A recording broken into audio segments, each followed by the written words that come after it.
Okay. These guys know the drill, so we will open the floor for questions for the players.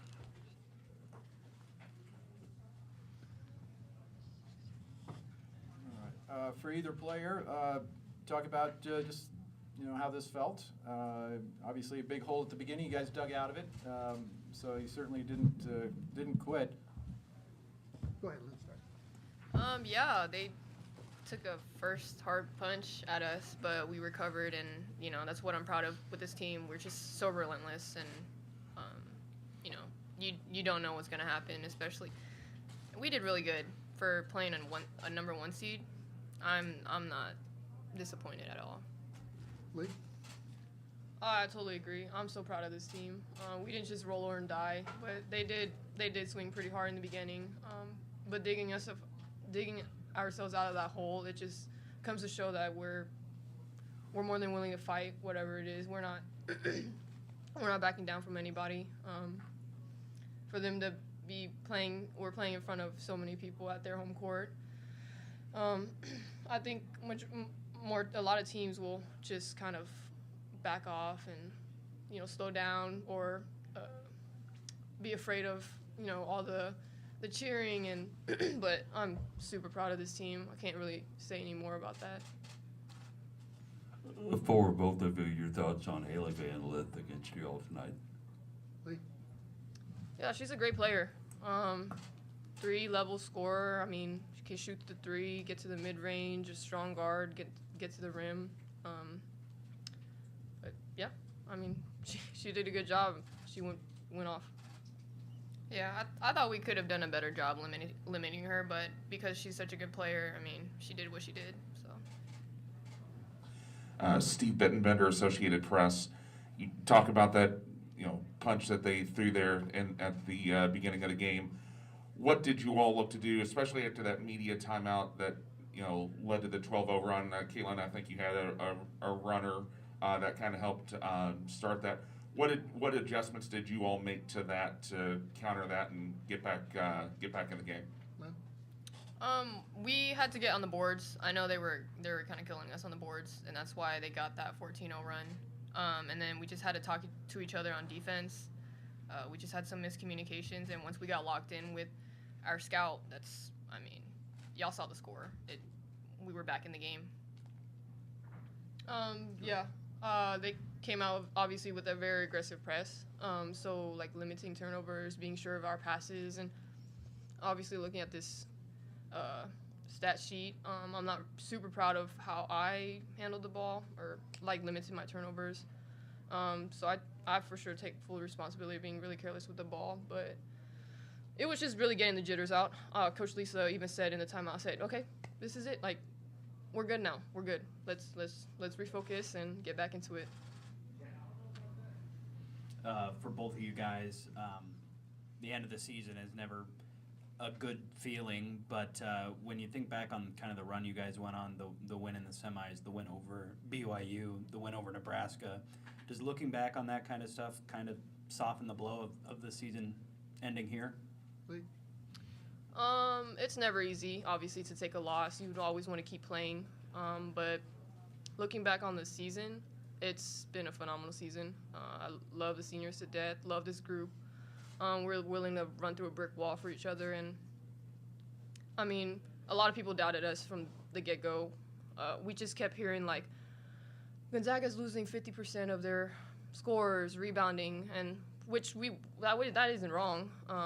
But I think people believed that we weren't going to be as good as last year, and we had a lot to prove. And I'm super proud of this team because we definitely did prove that we belong here, and we definitely could have taken this game if we had, again, great starts. But, yeah. Yeah, I mean, again, going off of her, it's tough to lose and then have that season ending for the seniors at least. I definitely wanted it bad for them. I know we all wanted it bad for each other, and but again, I told them in the locker room, I said, y'all don't have anything to be sad about because, again, people doubted us right from the beginning, and, we proved people wrong, especially, again, going off of lost 50% of our scoring and our rebounding, and people thought we were rebuilding, but we weren't a rebuild year. I mean, if you look at the sheets, it was like more like a reload. Jim? For both players, did you feel like you were wearing down a little bit in the second half? And it was a pretty physical game, even in the backcourt, and they just kept coming, it looked like. It was tough for sure, but I think we did lose a little gas, especially on the boards, and then I think, from what I remembered, we committed a couple like ticky-tack fouls, and that's what got them to the free throw line. So yeah, I think we ran out of gas a little bit. Lee? Yeah, to add to Lynn, I think we were also very careless with the ball. There was some where I just remember one play, I think I threw it. It was like a lob pass, and obviously it was not the greatest pass to Lynn. And so obviously taking care of the ball out of half was something that prevented us from keeping the momentum that we got from the end. With a game like this where you take a number 1 seed pretty deep into the game, what kind of motivation does that give each one of y'all for next year when you come back in knowing that you can compete and play with the best? Lee? Yeah, on their home court playing the number 1 seed, like that's what you want as an athlete. That's all you can ask for, you know. You want to be put against the top because that's how that's how you come out and know that, hey, I can compete with the top. So it's a really big motivator. It comes to show that I think we're gonna fight regardless of what the number is. Yeah, big motivator for sure.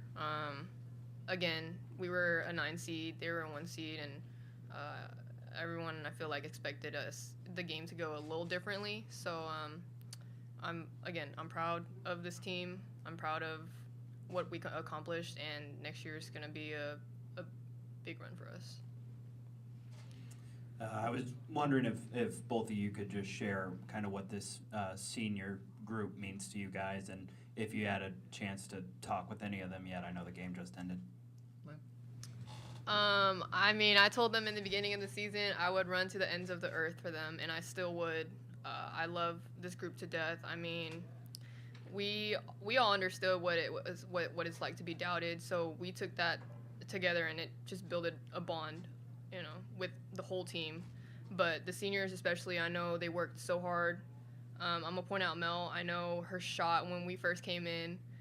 I don't know if she'll hate me for this, but it was like a catapult when we first arrived on campus. Sorry, Mel, but yeah, and she made major improvements to her jump shot, and look at her now, hitting middies like nothing. Anna, I know, took a big leap. I love seeing her development over the years. C, you can't ask for a better shooter. Come on now. And Abby, she'll work. She's a workhorse. She'll work for the board. She'll do the little things that doesn't really show up on the stat sheets. And yeah, I'm definitely gonna miss playing with them. I'm gonna miss them a lot. Yeah, our strength and conditioning coach, Coach Mike, always says this line: our destinies are wrapped up in each other. And all the seniors, they all have different stories, but to be in the same place and play on the same team, I will always be grateful. And it's nice to kind of sit back and see that they're all different, but their work ethic, each and every one of them, they're what's there more to say? They will put their foot down and work as hard. You can't ask for anything more from a great group of seniors. Okay, time for one more. There were several possessions in the first half, and I think even a couple in the second, where you all had to go deep into the shot clock before taking a shot. What was it about Louisville's defense that created that? And was it something that you all were able to see in the scout, or something different? So some plays are called from the sideline. A coach would want us to run at 10 seconds and stuff like that. So some of it's set up, but they did speed us up on some possessions. We knew that from the jump, but other than that, I feel like majority of the shots, especially in the first half, were rushed because we just couldn't get the flow just yet because they're super disruptive on defense. But yeah. Yeah, I think the fans had to play a part in it too, and definitely I'm taking responsibility for that. I remember I looked at Coach Lisa after we were on the far end in the first half, and I had a feeling that the shot clock was going down, but I was trying to call for a high, and it was just so loud that I couldn't really hear. And our team usually counts down for us, so that's on me, not knowing what the number on the shot clock was. Thank you, ladies. Thank you.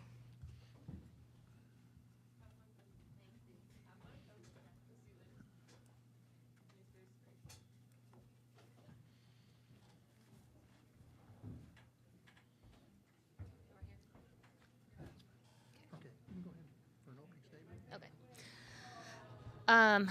I love coaching our team, and I thought they really battled today. I think that's part of the reason why I love coaching them.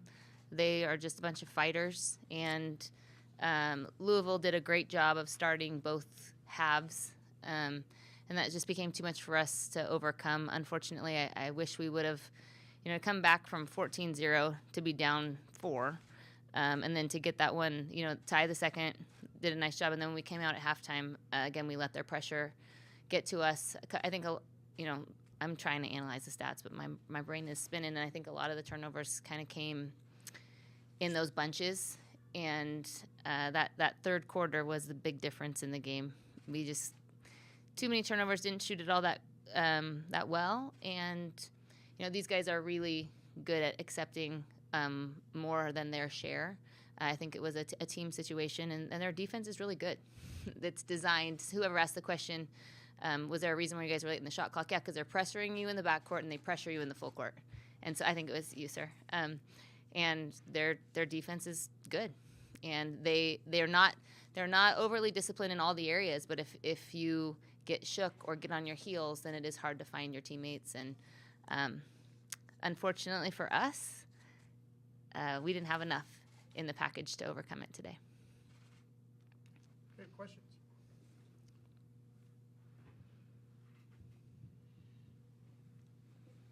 Coach, just talk a little bit about what Kaylee and Kaylin have meant to this team this year and during their time here.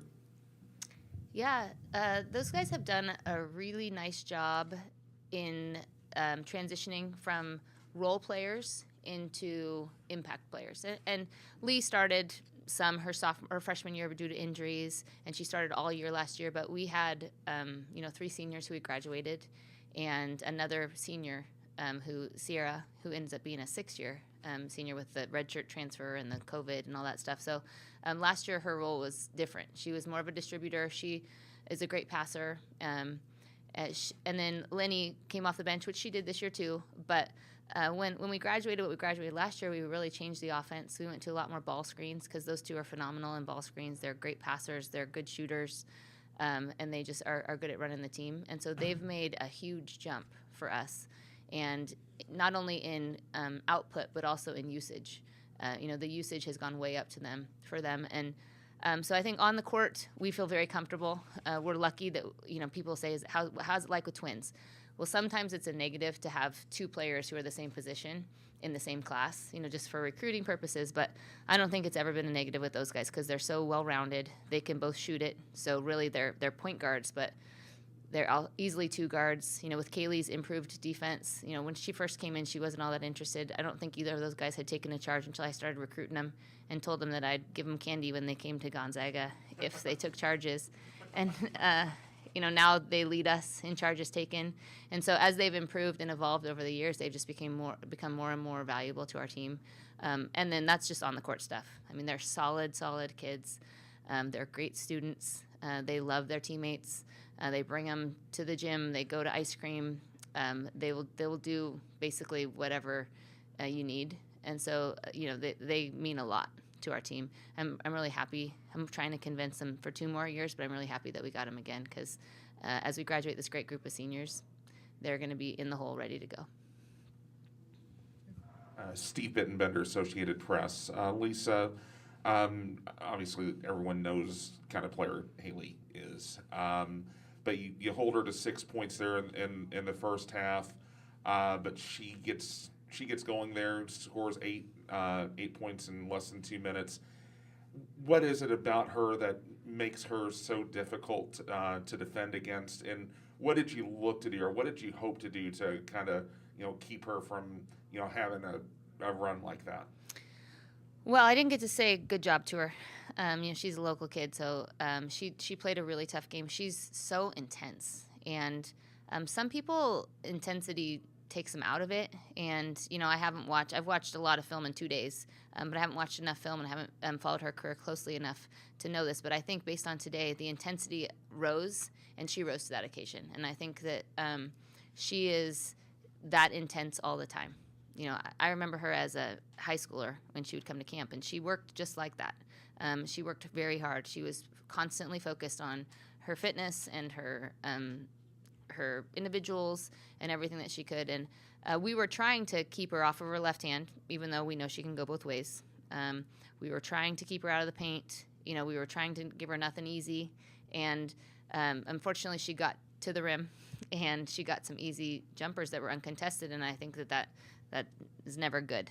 With the really good players, you have to take away as many easies as you can, so that, I think I've said this maybe even since we've been in Louisville, so that they have to, if they get a couple that are tough shots, but you limit the easies, then okay. But the good players get a couple that are tough shots, so then you give them a couple easies as well, and next thing you know, she has 10 and a quarter and 21 on the game or whatever she ended up with. So she's not an easy job, but if we were going to be successful, we needed to limit her more than we did. Lisa, how were the seniors after this game, and what did you say to them in the locker room?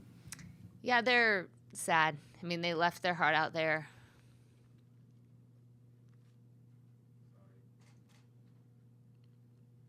You know better, Jim. You're the local guy. You're not supposed to ask me about the seniors. I think they left their heart out there on the floor. Those guys have given us everything that they could this year. And there's been a lot of talk about just the different paths. 6th-year Sierra Walker, who transferred from Vanderbilt. 5th-year Abby O'Connor, who transferred from Loyola Chicago. 5th-year Anna Verjoge, who's from Romania and transferred from a D2 or NAIA school in Oregon. Melody Kempton, who's been with us, she's right down the road, and she committed to us long, long ago. And then Kylie, who never played a game for us in a uniform. And so the group is varied, but they really came together.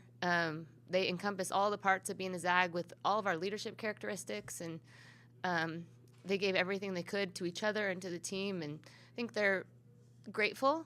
The game, it didn't go how we had it planned, but they did go down fighting, and I think they're proud of that, and they had a great career at Gonzaga, and I think they're all happy for their time spent. And I just told them that I love them, and that they're leaving our program better than it was before they got there, and then I'm thankful that I got to coach them, which are all very true. It's okay. Hey, other questions from the floor?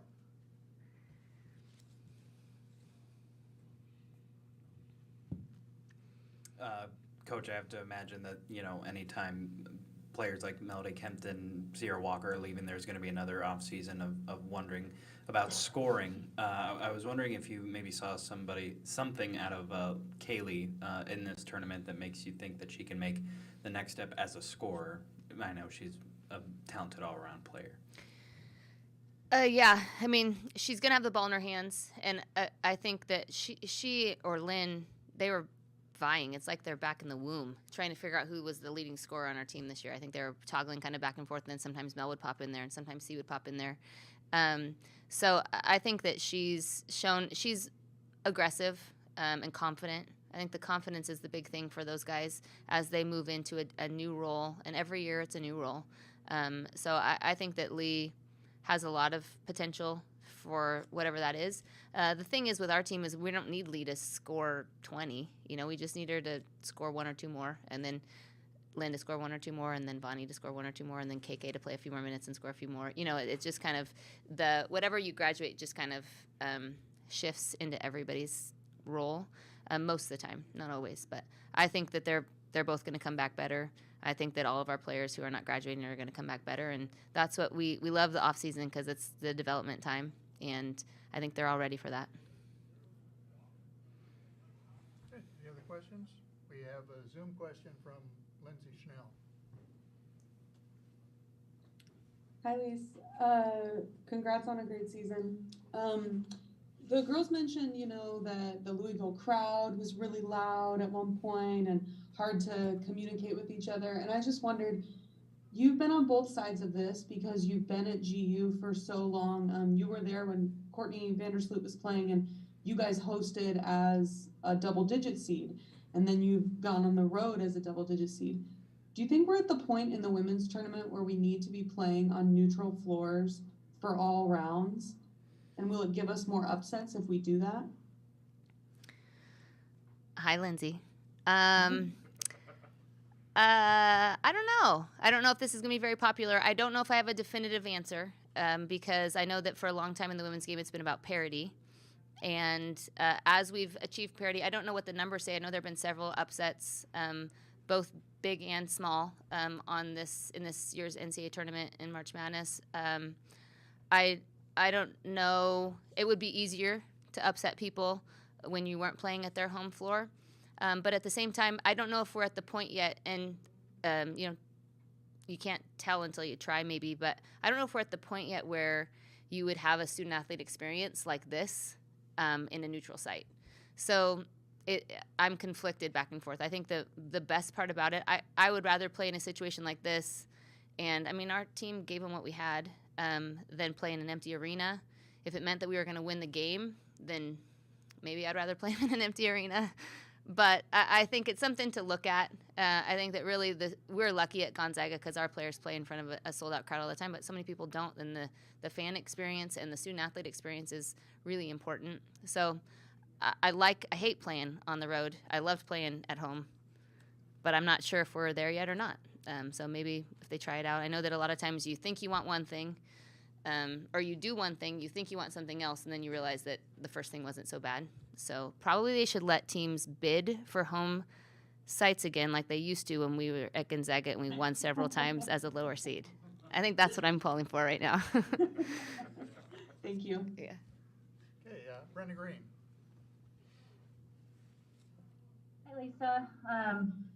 Apologies if I missed this over the craziness of the last few weeks, but I seem to recall you saying that you were trying to convince Melody to come back for one more year. Do you know what her status is going into next season, and if she is still considering maybe coming back?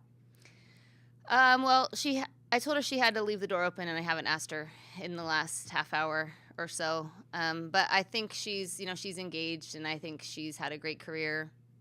Tournament MVP. I think she's definitely leaning towards moving on, and unless Coach Craig has some heroics up his sleeve or her mom can convince her, then I think she's probably leaving, but we haven't had that final conversation. Any questions from the floor? Coach, thank you very much. Thank you. Thank you.